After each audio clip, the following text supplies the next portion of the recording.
ഈ മലയ്ക്ക് പോകുന്ന സ്വാമിമാർ, കന്യാസ്വാമിമാർ എത്ര ദിവസം വ്രതം എടുക്കണം? പലരുടെയും ചോദ്യമാണ്. ഇപ്പോഴത്തെ കാലഘട്ടത്തിൽ 40 ദിവസം വ്രതം എടുക്കാൻ ആർക്കും സാധിക്കുന്നില്ല. എന്നാൽ കന്നിമല പോകുന്ന വ്യക്തികളുണ്ട് എന്നുണ്ടെങ്കിൽ അവർ 41 ദിവസം വ്രതം എടുക്കുക തന്നെ ചെയ്യണം. 3 ദിവസം സാധാരണ വ്രതം എടുത്തിട്ട് മാല ഇട്ട് തുടങ്ങുന്ന അന്ന് മുതലാണ് മലയ്ക്ക് പോകാനുള്ള വ്രതം നമ്മൾ കണക്കൂട്ടുന്നത്. മാല ഇടുന്ന അന്ന് തൊട്ട് 40 ദിവസം വ്രതം എടുത്തതിന് ശേഷം മാത്രം മലയ്ക്ക് പോകുന്നത് നല്ലതായിരിക്കും. മറ്റുള്ളവർക്ക് 40 ദിവസം, അതായത് കന്നിമല അല്ലാത്ത സ്വാമിമാർ മലയ്ക്ക് പോകുമ്പോഴേക്കും 40 ദിവസം എടുക്കാൻ പറ്റിയില്ല എന്നുണ്ടെങ്കിൽ ഒരു 21 ദിവസമെങ്കിലും എടുക്കുന്നത് വളരെ നല്ലതായിരിക്കും. അതിനും സാധിച്ചില്ല എന്നുണ്ടെങ്കിൽ ഒരു 18 ദിവസം എടുക്കുക.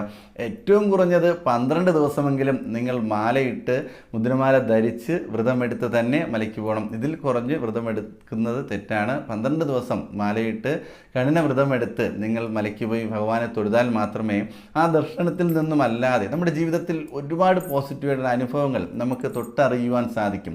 നമ്മുടെ ജീവിത രീതി മൊത്തം മാറുകയും